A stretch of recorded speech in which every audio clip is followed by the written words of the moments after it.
Amós, capítulo 8. Eis que vem dias, diz o Senhor Deus, em que enviarei fome sobre a terra, não de pão, nem sede de água, mas de ouvir as palavras do Senhor. Versículo 11. Através de ilustrações do dia a dia, o Senhor revelava seus segredos aos seus servos, os profetas. Amós capítulo 3, versículo 7. Usando um trocadilho, o profeta expôs duas palavras que em hebraico possuem a pronúncia semelhante, frutos de verão e fim, apontando para o resultado da apostasia nacional. No lugar dos cânticos haveria pranto e mortos em todos os lugares.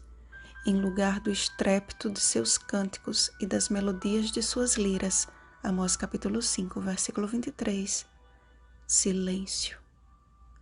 Aproximava-se a ruína da nação, que destruía os miseráveis da terra e procedia dolosamente com balanças enganadoras. Como se não bastasse, suas obras continuavam revelando a sua dureza de coração, de forma que lhe sobreviria um juízo semelhante ao que foi derramado sobre o Egito. Sinais na terra e no céu seriam vistos e sentidos por todos, mas creio que o pior deles seria aquele que afetaria cada um de forma individual. Havia um tempo de graça sendo estendido ao povo, e Amós deixa bem claro que esse tempo tinha data de validade, pois chegaria o momento em que, ainda que corressem e que se esforçassem por encontrar a palavra de Deus, não mais a achariam. Não a procurariam, portanto, a fim de conhecer a Deus e buscá-lo de todo o coração, mas como uma tentativa desesperada de quem percebe que está prestes a colher os maus frutos das suas obras. A começar pelo seu povo, aquele que tem sido agraciado com a palavra da verdade, o Senhor Deus tem dado a sua palavra de advertência, porque a ocasião de começar o juízo pela casa de Deus é chegada. 1 Pedro capítulo 4, versículo 17, assim como chegou para o antigo Israel. E como Deus separou Abraão da casa de sua parentela, como buscou separar Israel das influências das nações pagãs, como cuidou de Elias e João Batista no deserto, como foi com Daniel e seus amigos, que mesmo numa corte pagã se destacaram por sua fidelidade ao Senhor, como enviou Jesus ao mundo, que cresceu em um lar campestre, aprendendo de seus pais as sagradas lições que o ensinaram a conhecer e amar o Pai, assim também Deus tem um propósito santo para a sua última igreja na terra. Em meio a uma geração que prefere se amoldar aos padrões deste mundo, existe um pequeno povo que sustenta os princípios da palavra do Senhor, que pelo conhecimento de Deus são portadores de uma mensagem de esperança e salvação, cujo zelo revela o desgosto ao ver o procedimento insensato dos que não guardam a palavra do Senhor. Salmo 119, versículo 158.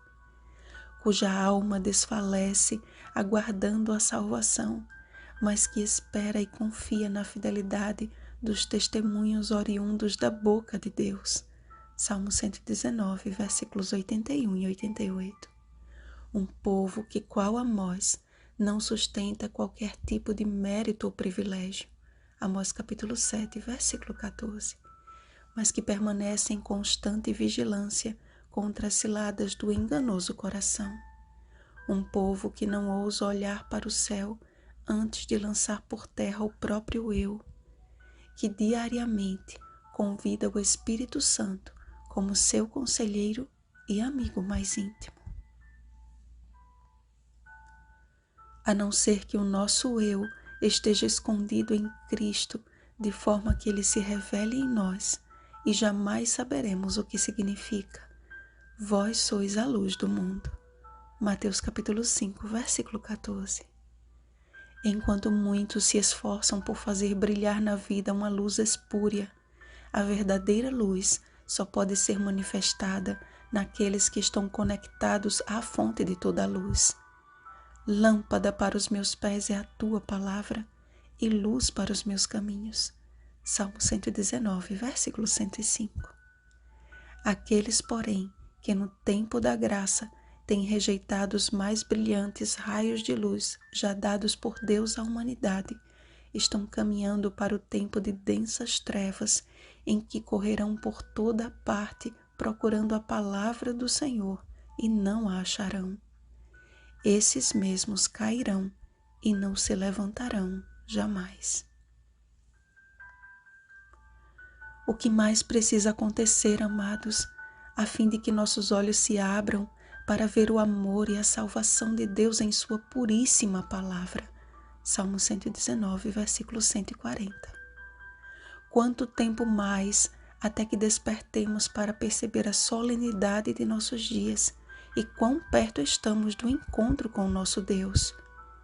É tempo de falar o que precisa ser dito, quer ouçam, quer deixem de ouvir, pois são rebeldes.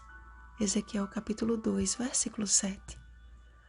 Ó Pai, como Isaías, reconhecemos que somos um povo de impuros lábios. Isaías capítulo 6, versículo 5.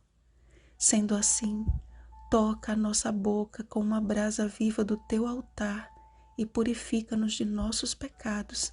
Isaías capítulo 6, versículo 6 ao 7.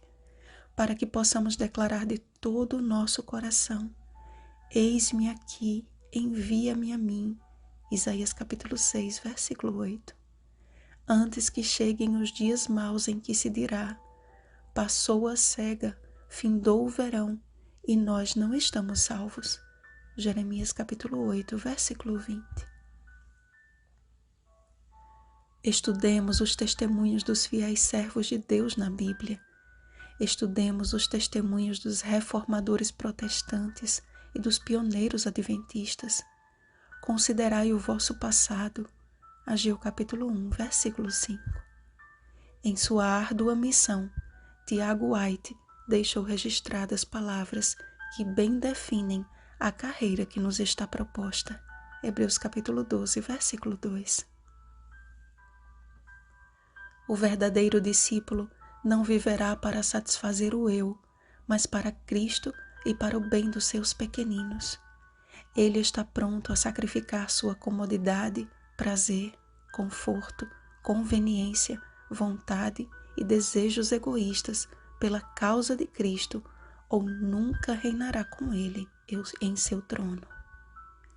Testemunhos para a Igreja, volume 1, páginas 85 e 86.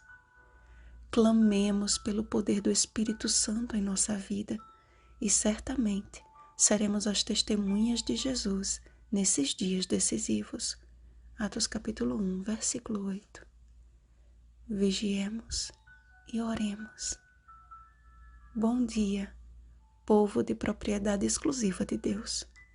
1 Pedro capítulo 2, versículo 9. Oremos para que sejamos um bálsamo de Deus na vida dos enfermos e enlutados. Rosana Garcia Barros.